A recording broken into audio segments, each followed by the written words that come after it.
Bonjour à toutes et à tous, je suis très heureuse de vous retrouver sur ce nouveau plateau pour cette nouvelle édition de Business Africa. Cette semaine, dans votre magazine de l'économie et de l'entreprise, nous nous tournons vers les solutions d'énergies alternatives et nous explorons l'extraordinaire héritage du textile africain à travers ses revendeurs et ses nouveaux créateurs inspirés par la tradition. Mais tout de suite, voici les titres. La pompe solaire facilite l'accès à l'eau dans un contexte de pénurie. Dans le sud-est du Sénégal, le solaire fait mieux qu'étancher la soif des populations. Il permet de produire plus. Avant, ce n'était pas facile. En raison de la baisse des précipitations, le sol s'est dégradé et il n'y avait plus de terre à cultiver. Nous allions partir. Mais maintenant, grâce à l'énergie solaire, nous avons assez d'eau pour développer nos terres. Le Nigeria domine le secteur africain de la crypto-monnaie. Cap sur Abuja et son hub de technologie financière virtuelle. Convexity est une entreprise axée sur la blockchain et nous souhaitons voir cette technologie prospérer et bien sûr se développer dans la sous-région africaine à partir du Nigeria. Un savoir-faire ancestral tombé en désuétude et une relève dynamique. Comment une créatrice béninoise redonne vie au pagne indigo. L'indigo qui s'impose actuellement, ça s'est fait en un temps record, mais ça prend entièrement sa place. Quelle transition énergétique pour l'Afrique? C'est la question qui se pose au lendemain de la COP28 de Dubaï. Il faut dire que plusieurs régions de l'Afrique ont ouvert depuis longtemps le chapitre des énergies renouvelables. C'est le cas du Sénégal, un des pays qui voudrait devenir leader des énergies vertes en Afrique subsaharienne. Cette ambition passe par l'extension d'un parc de panneaux solaires. Déjà, certains projets soutenus par des partenaires comme le FIDA ont été réalisés au profit des populations rurales pour les aider à faire face aux pénuries d'eau. Exemple des bienfaits de la pompe solaire dans le sud-est du pays avec ce reportage. Regardez.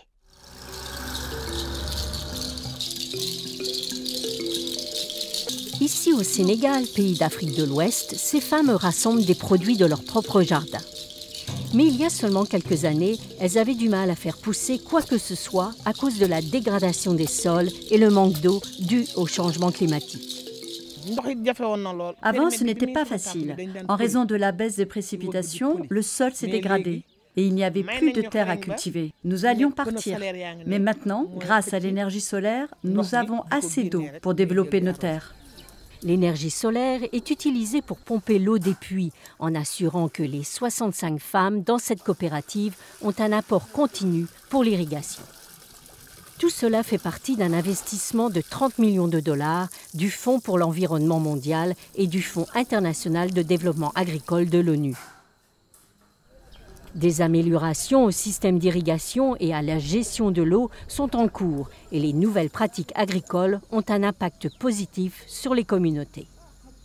Avec l'utilisation donc des bonnes pratiques et des techniques aussi adaptées au changement climatique, le projet donc est parvenu à améliorer donc la fertilité des sols, qui a permis aux ménages et aux communautés d'améliorer en matière de santé, en matière aussi d'alimentation. Une technique consiste à diversifier la production pour faire face à un changement climatique. Elle fournit une alimentation plus variée avec moins de risques de famine si une récolte échoue.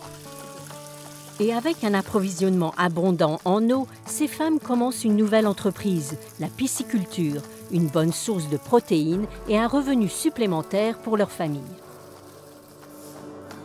Pour tirer le meilleur parti de leur rendement, ces femmes ont également appris à produire leur propre nourriture. Awa dit qu'elles peuvent gagner plus et en même temps réduire les déchets.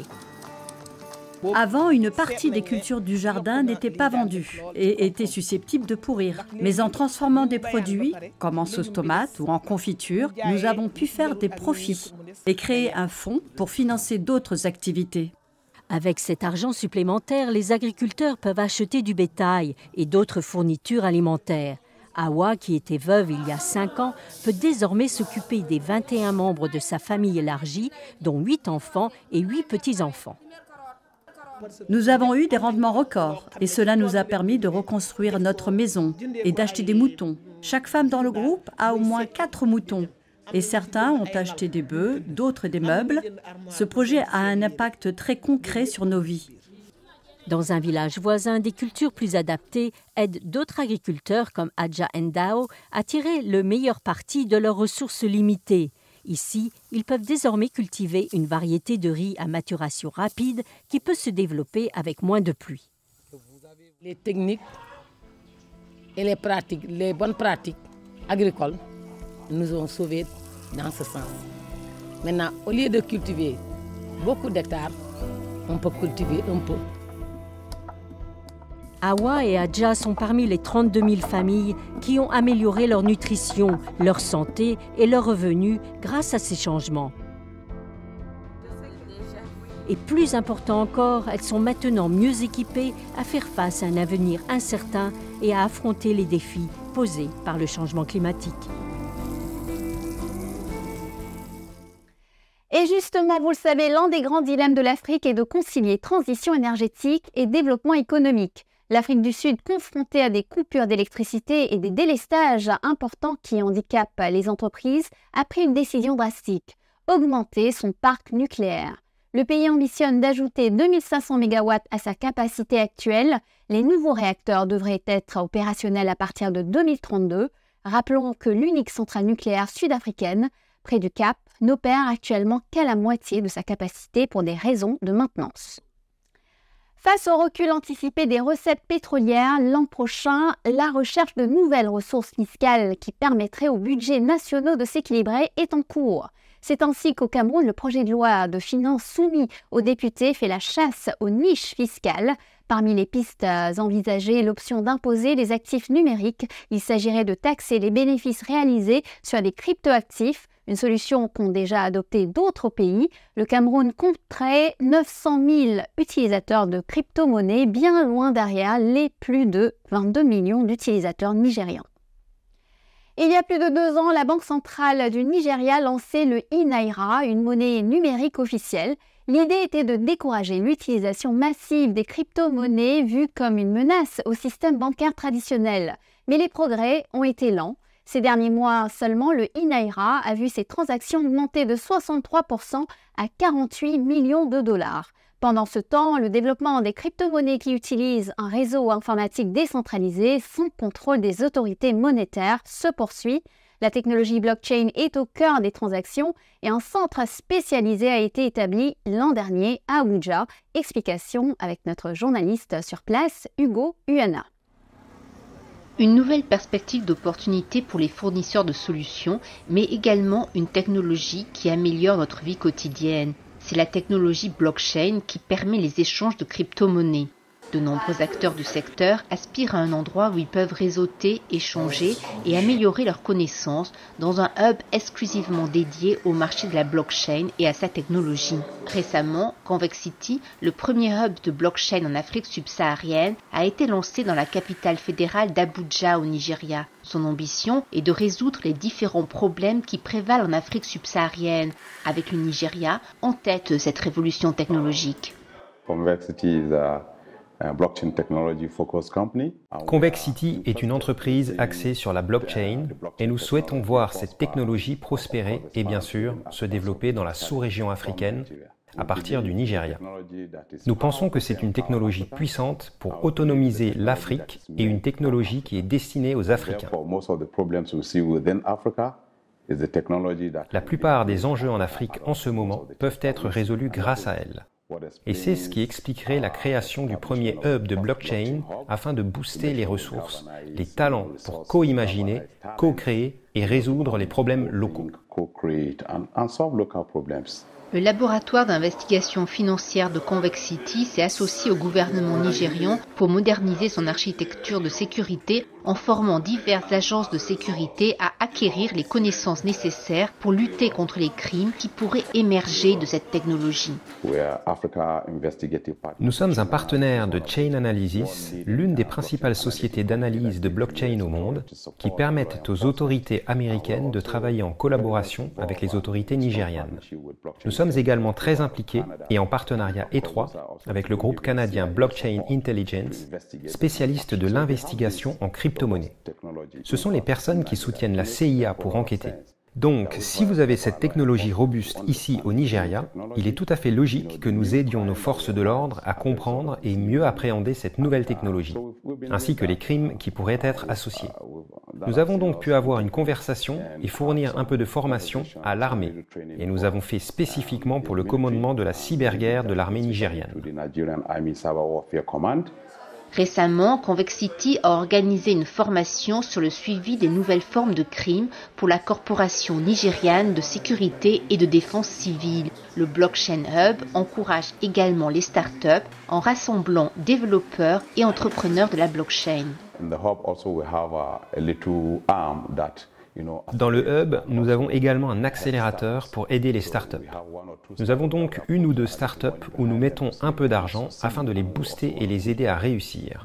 Car jusqu'à présent, ils cherchaient des ressources et de l'aide auprès du gouvernement. Nous essayons de les libérer de cela et il y a beaucoup de solutions à venir. Nous avons donc vu beaucoup de solutions autour de l'agriculture, de la finance décentralisée, etc. Ce que nous faisons à Convexity, c'est introduire l'aspect de développement en plus de l'aspect transactionnel. Développer des solutions qui auraient un impact sur la société ou la communauté. Donc, dans notre hub, nous avons des développeurs qui travaillent en ce sens et pour y parvenir, nous travaillons vers un hackathon afin de réunir les développeurs, les startups, pour créer des solutions qui vont faire progresser la société. Convexity a soutenu environ 12 startups avec des solutions basées sur la blockchain, telles que DeFi, Data Integrity, Sonergy, NFT AP, pour n'en citer que quelques-unes. Si certaines sont encore en incubation, 2 ont été directement financées par Convexity. En tant que start-up, nous sommes venus pour le lancement inaugural de Convexity et nous leur avons présenté notre idée. Et ils ont vraiment aimé et adhéré. Finalement, ils ont décidé qu'ils allaient nous financer et nous incuber dans le hub. Jusqu'à présent, nous avons pu obtenir un financement de développement de leur part. Nous avons un espace de travail, de l'électricité et un accès Internet, ce qui nous a permis d'accélérer notre phase de développement jusqu'à la phase de test. Et nous travaillons déjà avec des développeurs pour tester l'API.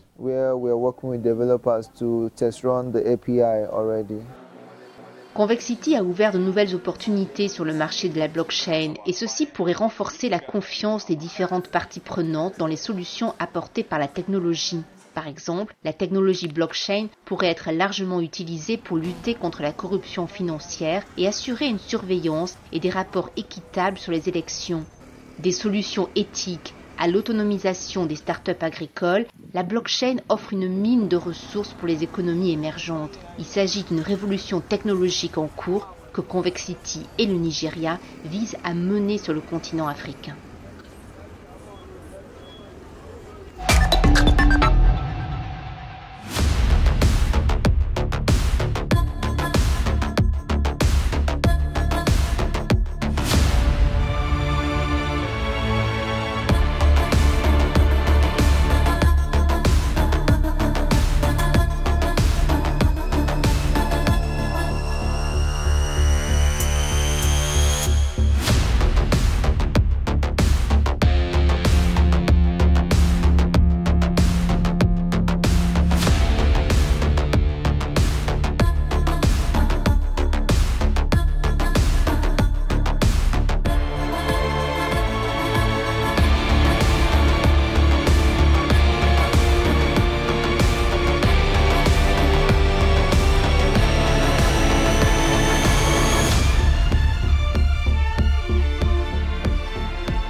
Bienvenue dans la deuxième partie de notre émission. C'est l'heure d'un nouveau défaut et d'une nouvelle restructuration de dettes en Afrique. L'Éthiopie est tombée d'accord avec ses créditeurs pour suspendre ses paiements de 33 millions de dollars sur l'échéance d'une émission obligataire en devises. En cause, la fragilité de la position financière extérieure du pays et le faible niveau de ses réserves de change. Depuis 2021, le pays cherche à participer au cadre commun de restructuration de la dette mise en place par le G20 et qui a déjà réalisé des progrès dans la restructuration des dettes de la Zambie et du Ghana. Le logement abordable demeure une priorité pour de nombreux Africains et une solution est peut-être en vue pour accroître l'offre disponible. Shelter Afrique, une institution panafricaine qui finance le logement, vient d'annoncer une collaboration avec l'Institut de la Banque islamique de développement. Il s'agit notamment de pallier la lacune dans la disponibilité de produits financiers pour relever les défis du développement immobilier et urbain. Concrètement, la finance islamique pourrait favoriser l'expansion de programmes de location-vente et contribuer à résorber l'important déficit de logement.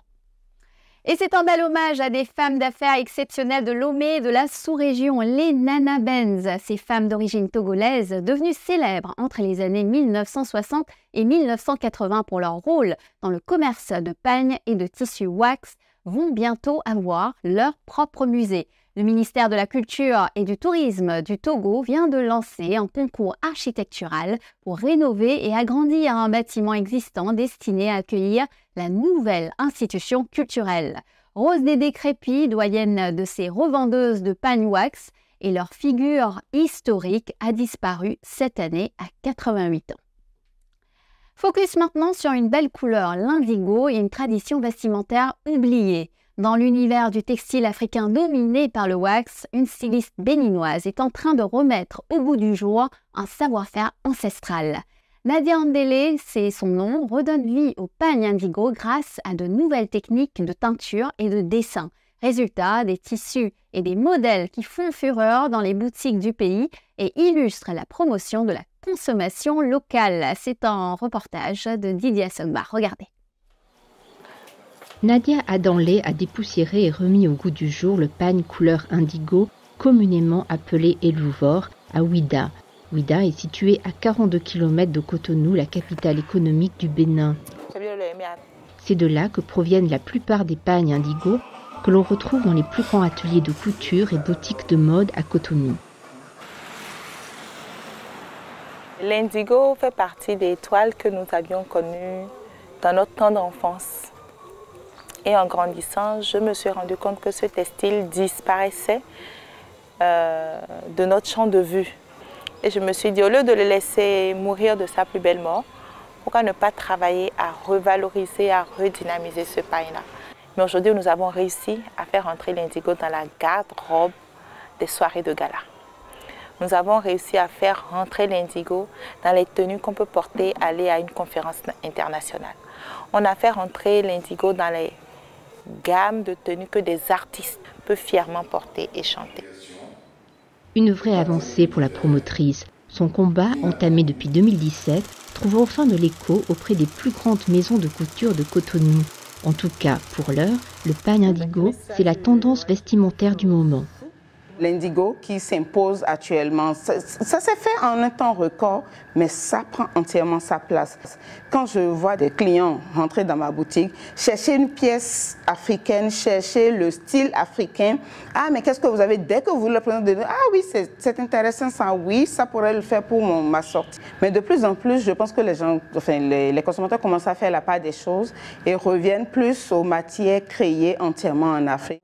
Pour satisfaire la très forte demande qui va croissant, la maison de mode du pagne indigo produit environ 2 milliards par mois dans des cuves dont la contenance varie de 2000 à 6000 litres. Et Luvor gagne de plus en plus de terrain en matière de style vestimentaire. Comment je peux dire ça? Ça a été comme je dirais même une révélation. Ma sœur est venue un jour, elle m'a dit, écoute, j'aimerais acheter un peu plus chez toi, tu peux pas proposer autre chose que du pagne? Et donc j'ai pensé, pourquoi pas de l'indigo? Pourquoi pas de l'indigo? Et donc on a acheté de la toile, on a fait des essais sur des motifs, et donc on a commencé à travailler sur l'indigo, et j'ai vu réellement l'impact que ça avait sur la clientèle.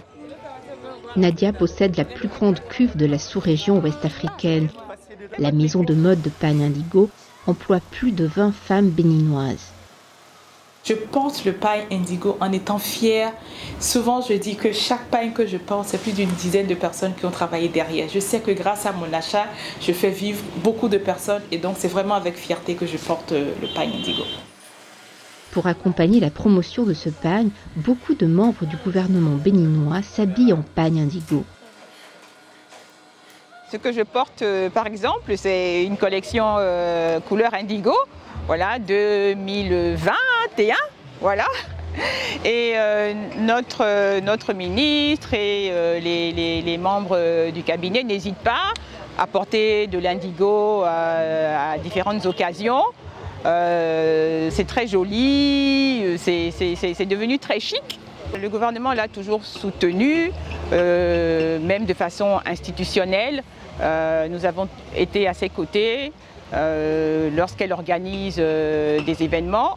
Et nous avons des projets qui arrivent. Nous avons des projets avec Nadia pour 2023. Depuis quelques années en Afrique de l'Ouest, de nombreuses initiatives émergent pour promouvoir le consommé local. Ces initiatives visent à freiner la très grande dépendance des pays africains aux produits d'importation dont les volumes devraient encore augmenter d'ici 2025 pour atteindre près de 110 milliards de dollars selon la Banque africaine de développement. L'une des solutions proposées par les experts serait d'exonérer pour un certain temps les fabricants de produits textiles de droits de douane et de TVA sur les importations d'équipements de production et d'accessoires que l'on ne trouve pas dans les pays africains. Et voilà, Business Africa, c'est fini pour aujourd'hui. Je vous retrouve la semaine prochaine, même chaîne, même heure, pour Initiative Africa. Nous retrouverons Augustin Tamba, le maire de Yaoundé, qui nous parlera de l'avenir de l'habitat durable en Afrique. En attendant, vous pouvez revoir cette émission sur notre site web africaonair.com et nous suivre sur tous nos réseaux sociaux. N'hésitez pas à liker, partager et commenter en utilisant le hashtag Business Africa. Bonne fête de fin d'année et à la semaine prochaine.